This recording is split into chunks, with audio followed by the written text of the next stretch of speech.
मुझे याद है कि बाबा और मैंने अपने घर के आंगन में बरगद का पौधा लगाया था।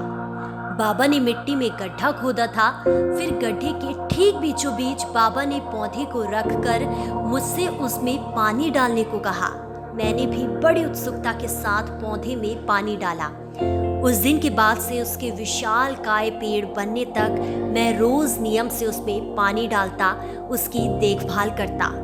वो सिर्फ पौधा नहीं, मेरे बचपन का साथी बन गया था। स्कूल जाने से पहले उसमें पानी डालना, थोड़ी देर उसके पास बैठकर उससे बातें करना और स्कूल से लौटने पर शाम को दोबारा इसी क्रम को दोहराना मानो मेरी आदत में शुमार हो गया था।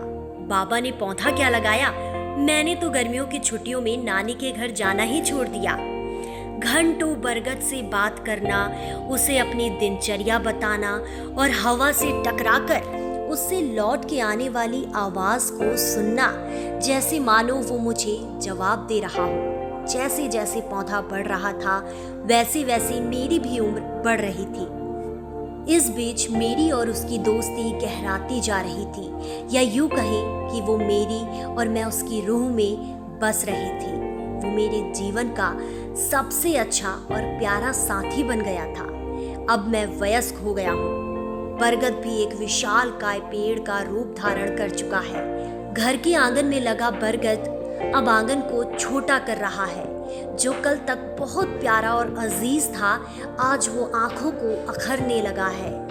आंगन में जमीन पर गिरे उसके सूखे पत्ते अब किसी गंदगी की तरह लगने लगे हैं। घर की सुंदरता में वो दाग सा लगने लगा है। घर को बड़ा करने के लिए उसका कटना जरूरी हो चला है। मैं सब कुछ भूल चुका हूँ। घर को बड़ा करना अब मेरी सबसे बड़ी जरूरत हो गई। मैंने समय ना गवाते हुए पेड़ काटने वाले 2 लोगों को बुलवा लिया। कुल्हाड़ी के साथ आए दोनों पेड़ की टहनी काटने को आतुर हैं। मैं भी घर के आंगन को बड़ा बनाने में अंधा हो गया हूँ।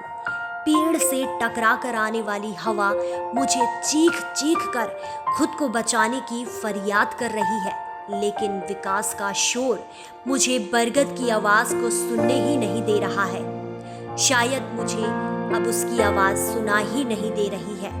मैंने लंबी सांस भरकर दोनों मजदूरों को पेड़ को काटने का हुक्म दे दिया। मेरे हुक्म की प्रतीक्षा में खड़े दोनों ने पल भर की देरी किए बगैर पेड़ पर कुल्हाड़ी चला दी। जैसे ही कुल्हाड़ी पेड़ को छुई, वैसे ही मेरे सीने में भी तेज दर्द उठा, मानो वो कुल्हाड़ी पेड़ पर नहीं बल्कि मेरी छाती में जा धसी हो।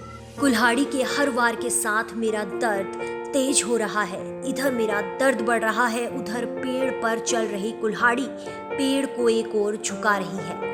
पेड़ पर पड़ी अंतिम कुल्हाड़ी ने पेड़ को गिरा दिया। वहीं सीने का असहनीय दर्द मेरे प्राणों को लेकर हवा हो चला। अब पेड़ और मैं दोनों ही घर के आंगन की जमीन पर पड़े हैं, जैसे मानो सच में हम दोनों की रूह एक दूसरे में बसती थी और जो अब विकास की रेस में दुनिया ही छोड़ गई हो। हाँ, मैं विकास, जो उस आंगन के कोने में अकेला खड़ा सिसकियां ले रहा हूं।